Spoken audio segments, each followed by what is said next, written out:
Sain Yuyu, Tasain Yuyu, yang artinya halo Rebahaners dimanapun kalian berada, bagaimana kabarnya? Kembali lagi bersama saya John, Still in the House. Sebuah film berjudul Laroy, Texas tahun 2024 akan menceritakan tentang seorang pria polos, culun, dan lugu yang tak sengaja menjadi seorang pembunuh bayaran. Loh, kok bisa? Seru nih kayaknya. Yuk, langsung saja pasang handsfree, simetriskan pese serbahan, kencangkan celana dalam, selamat menonton dan cekicrot.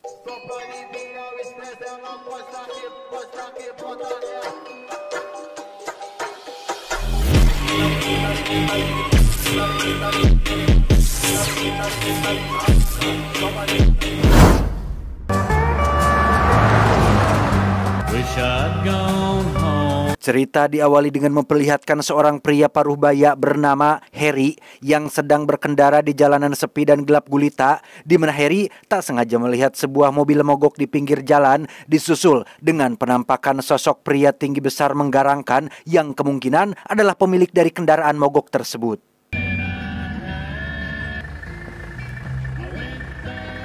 Benar saja, pria itu pun meminta tumpangan untuk pergi ke bengkel terdekat, di mana Harry yang tak enakan menolak pun mempersilahkan si pria untuk masuk ke dalam mobilnya.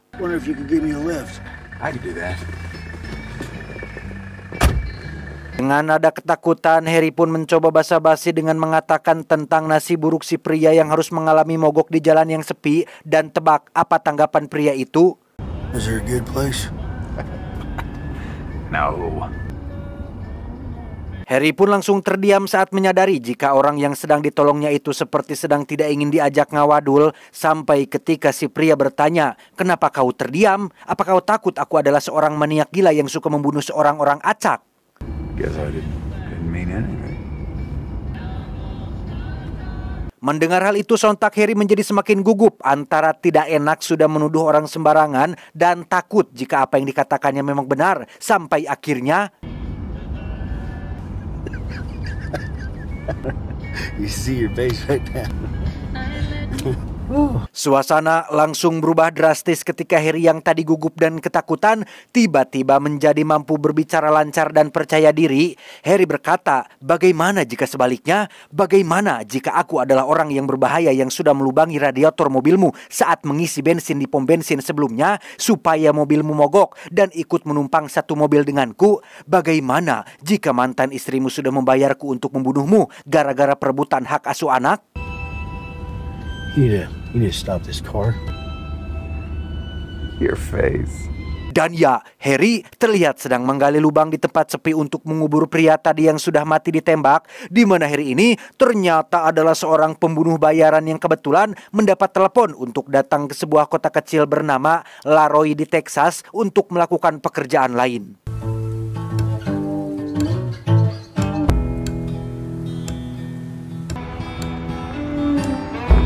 Dan inilah kota Laroy, Texas, sebuah kota kecil yang dihuni oleh masyarakat menengah ke bawah, di mana kisah sendiri akan berfokus pada seorang pria sekaligus suami yang lugu, culun, dan polos bernama Ray yang mendatangi sebuah kafe untuk ketemuan dengan teman lamanya. Over here. Have a seat, amigo. I didn't know if you'd recognize me. Dia bernama Skip, teman lama Ray yang mengaku sudah menjadi seorang detektif swasta yang terkadang bekerja tanpa diminta oleh pelanggannya, di mana Skip diam-diam sudah menyelidiki istri Ray yang bernama Stacy yang ketahuan sering keluar masuk sebuah hotel, dan semua itu Skip lakukan tanpa diminta oleh Ray sebelumnya, alias inisiatif sendiri. I'm not quite sure because I wasn't invited to the wedding, but yeah, I know what you're going through, amigo. I just got out of it.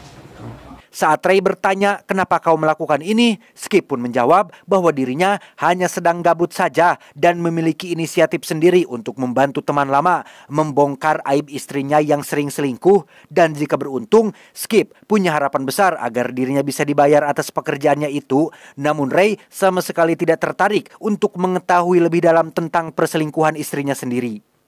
Well, maybe next time you'll mind your own business.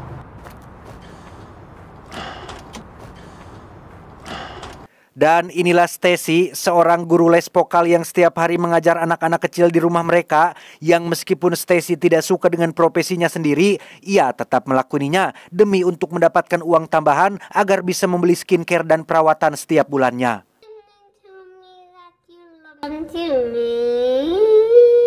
Tak lama, Ray pun datang menjemput Stacy pulang dan tampak jelas dari raut wajahnya, Ray seolah ingin menanyakan tentang perselingkuhan yang dituduhkan oleh Skip. Namun karena Ray adalah seorang pecundang yang tidak punya keberanian, ia pun hanya diam saja saat Stacy menyuruhnya untuk segera jalan. What are you waiting for? Go! Tak langsung pulang ke rumah, Ray dan Stacy pun mendatangi bank setempat untuk meminjam uang dalam jumlah besar. Stacy rupanya memiliki impian untuk membangun salon kecantikan. Namun karena tidak memiliki uang yang cukup, ia dan Ray pun mencoba untuk mengajukan pinjaman di bank tersebut. A beauty salon? Yes, sir. We won't just be cutting hair.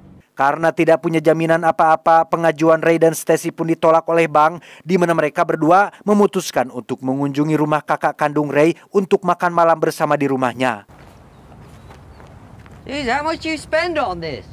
Dia bernama Junior, kakak kandung Ray yang juga sudah berumah tangga, memiliki seorang istri dan satu anak yang masih kecil, yang karena Junior terlalu banyak minum, ia pun meracau yang aneh-aneh hingga membuat semua orang menjadi tidak nyaman. Long time ago, Junior.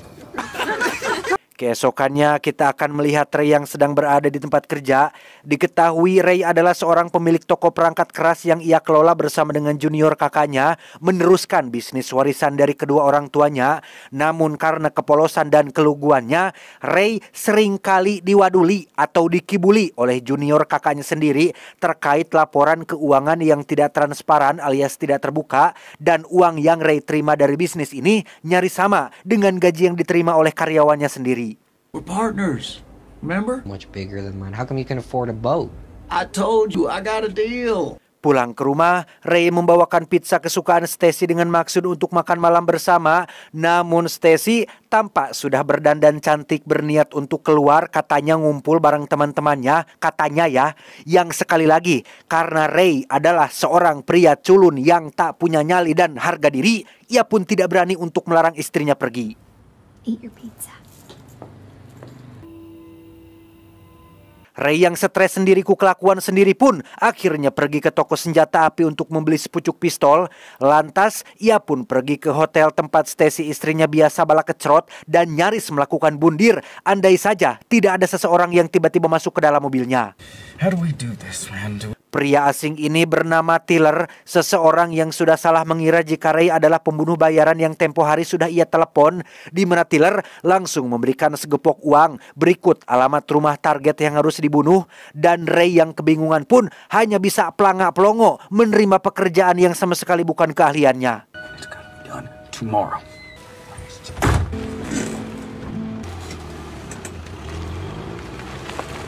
Tak lama setelah Tiller pergi, muncullah Hari yang sebenarnya adalah orang yang Tiller maksud, di mana Ray yang tak tahu apa-apa pun langsung pergi begitu saja meninggalkan tempat tersebut.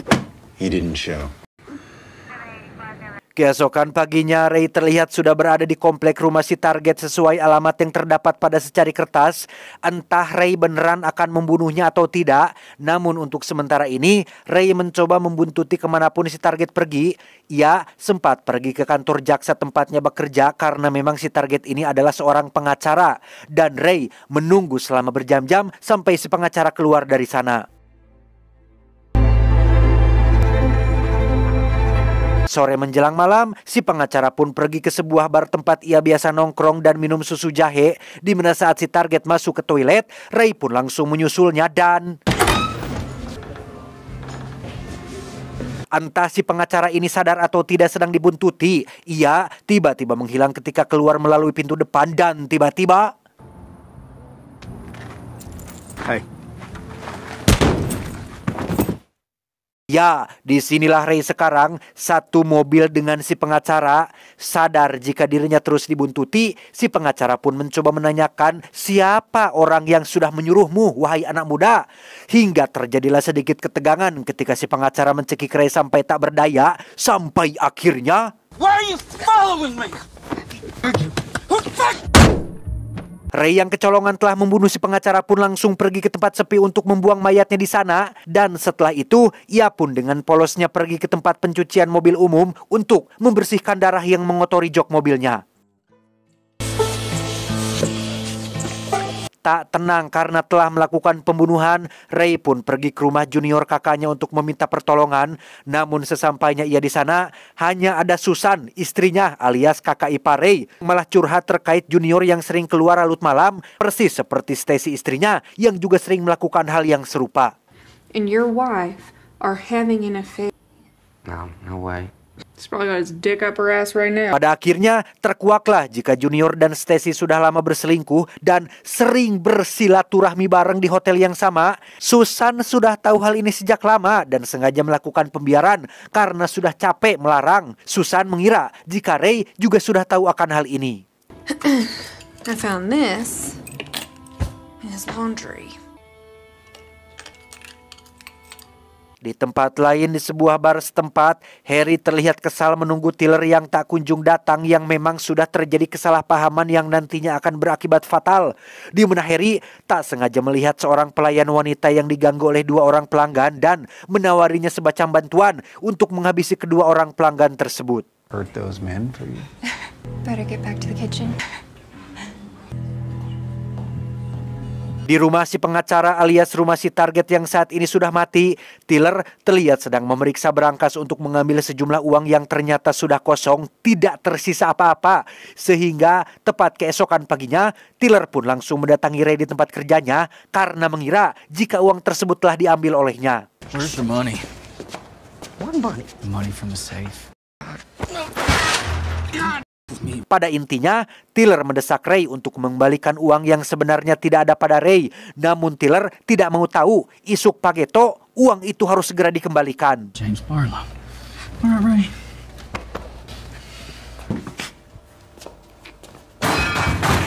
Di tengah kepanikan, Ray malah didatangi oleh Skip, si detektif abal-abal yang ingin membicarakan sesuatu yang sangat penting.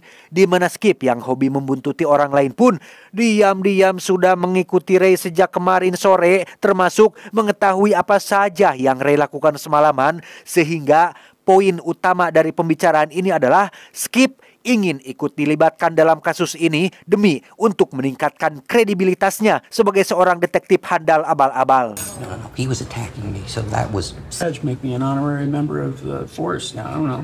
Bersama-sama mereka mendatangi kantor jaksa tempat si pengacara bekerja. Di sana ada rekan kerja si pengacara yang bersedia memberi keterangan yang pada akhirnya diketahuilah bahwa si pengacara adalah pengacara pribadi dari seorang juragan kaya raya di kota ini.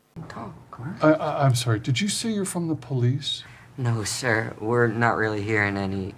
Ketika ditanya siapa juragan kaya raya itu, si rekan pun menolak buka suara karena itu merupakan privasi kliennya. Sehingga Skip yang polontong pun langsung memasukkan kepala si rekan ke dalam toilet dan...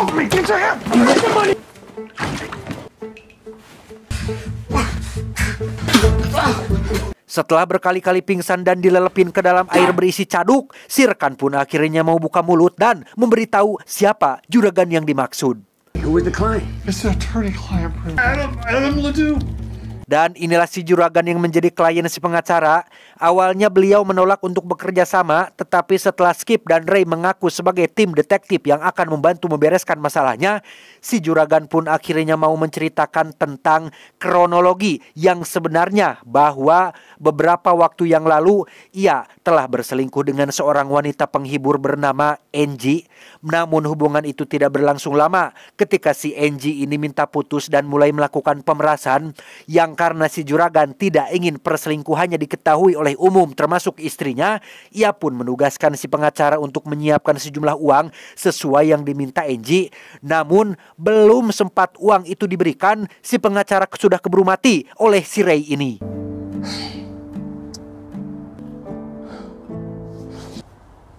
Sejenak kita tinggalkan dulu urusan Ray dan beralih pada Harry yang mendatangi toko alat perkakas untuk membeli sebuah palu. Berdasarkan informasi dari operator pusat yang memperkerjakannya, Harry pun mendatangi alamat rumah Tiller yang seharusnya menjadi kliennya dan...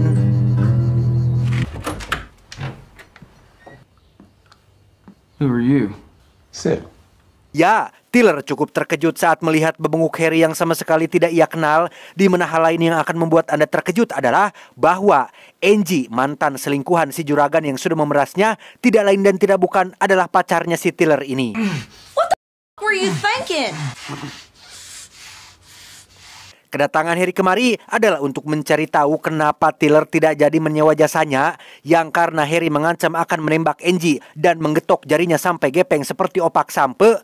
Tiller pun tidak punya pilihan lain selain menceritakan semuanya sejujur-jujurnya. I didn't.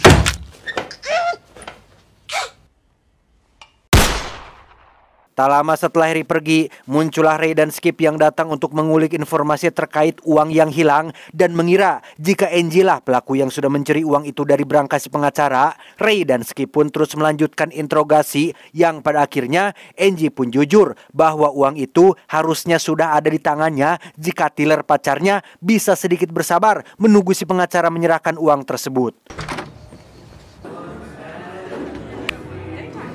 Malamnya ketika Ray dan Skip masih berkeliling mencari siapa orang yang sudah mengambil uangnya, Ray tiba-tiba mendapat ilham tentang uangnya yang sebenarnya tidak pernah hilang. Ray ingat bahwa si pengacara sempat pergi ke bar tempat ia biasa minum susu jahe dan mobilnya masih terparkir di sana setelah Ray menembaknya di parkiran. Dan ya, Ray dan Skip akhirnya berhasil mendapatkan uang tersebut yang selama ini ternyata berada di dalam mobil si pengacara itu sendiri. Dan alih-alih akan langsung menyerahkannya kepada si juragan, Ray ujug-ujug menodongkan pistol ke arah Skip meminta kopernya diserahkan. Dan tebak apa alasan ia melakukannya? What are you doing? That you'll go with? Man. Ya, dasar beleguk, lalaki boloho, tolil, bloot, oke, begitu maung. Sudah tahu Stacy selingkuh, masih saja dibelain, malah nekat mengkhianati Skip hanya untuk ngecumponan kahayang pemajikan anak. Menyadari Stacy butuh uang itu untuk membuat salon kecantikan, Ray pun mengambil alih uang itu demi untuk membahagiakan istrinya yang laknat tersebut. I thought we were friends. We're not. Dengan cepat, Ray pun menelepon Stacy yang saat ini baru bangun di atas ranjang tepat bareng Junior yang notabene adalah kakak iparnya sendiri. Sesampainya Ray di sana, ia mendapati Stacy tengah bersama dengan Junior kakaknya dan tanpa memperdulikan hal itu, Ray si belegug pun tetap fokus pada satu koper uang untuk Stacy bisa memulai bisnis salon kecantikannya dengan harapan uang itu akan membuat Stacy berhenti selingkuh dan kembali pada pangkuannya. Dan cos boncos, Ray malah digelandang ke kantor polisi setelah Skip melaporkannya pada pihak berwajib. Uang gak dapet, Stacy dan Junior pun bisa tersenyum lebar melihat uang itu cukup untuk mereka berdua kabur dan memulai hidup yang baru. Boloho. Di mana penangkapan itu pun disiarkan di saluran radio milik si polisi dan berhasil diketahui oleh Harry yang langsung tancap gas untuk memburu orang yang sudah mengambil alih pekerjaannya.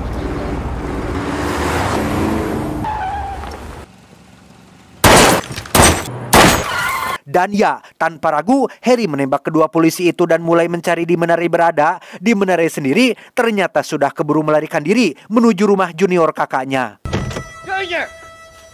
Tiba di sana, Susan terlihat sedang duduk lemas setelah mengetahui jika Junior suaminya telah kabur bersama dengan Stacy. Tak lama, Skip pun menelepon, tapi suaranya bukan dia, melainkan si Harry, yang ternyata saat ini Harry sedang menyandera Skip. Dan inti daripada ini semua adalah Harry menginginkan koper uang tersebut sebagai ganti rugi atas pekerjaannya yang sudah diambil alih. Setelah menjanjikan uang tersebut akan segera diberikan, Ray pun langsung berkeliling mencari satu persatu hotel yang ada mobil Junior kakaknya. Tak sulit untuk Ray bisa menemukannya karena Junior membawa speedboat warna merah yang memang baru dibelinya. Tanpa aba-aba, Ray dengan pistol di tangan pun langsung masuk ke dalam kamar ketika Junior dan Stacy sedang berada di kamar mandi dan... Selesai menembak Junior kakaknya sendiri, Ray yang terlalu kecintaan terhadap Stacy pun memilih untuk membiarkannya hidup dan mempersilahkannya untuk pergi. Sementara Ray sendiri akan tetap di sana bersama dengan koper uangnya, menunggu Harry datang untuk melakukan penukaran. Saatnya tiba, Ray meminta Skip untuk dilepaskan terlebih dahulu, di mana Ray yang sekarang ternyata sudah berubah menjadi seorang Ray yang punya nyali besar untuk melakukan baku tembak dan sempat tertembak di bagian perut. Ray menyuruh Skip untuk pergi duluan sembari membawa koper uang tersebut, di mana Harry sendiri langsung masuk ke dalam dan tak sengaja menemukan Junior masih hidup. Tepat saat Ray datang, Harry pun menembak Junior sampai tewas sembari mengatakan, It's important to finish things once we start them. dan ya, yang keluar dari kamar hotel itu ternyata adalah Harry yang sudah berhasil menang dalam baku tembak barusan. Namun faktanya tidak ada yang menang dalam hal ini karena keduanya sama-sama terkena tembakan dan sedang sekarat. Tepat saat Ray dan Harry tewas, Skip yang berencana pergi ke kantor polisi pun tak sengaja melihat si koplok Stacy yang sedang berjalan kaki dan memberikannya tumpangan karena masih punya rasa kasihan.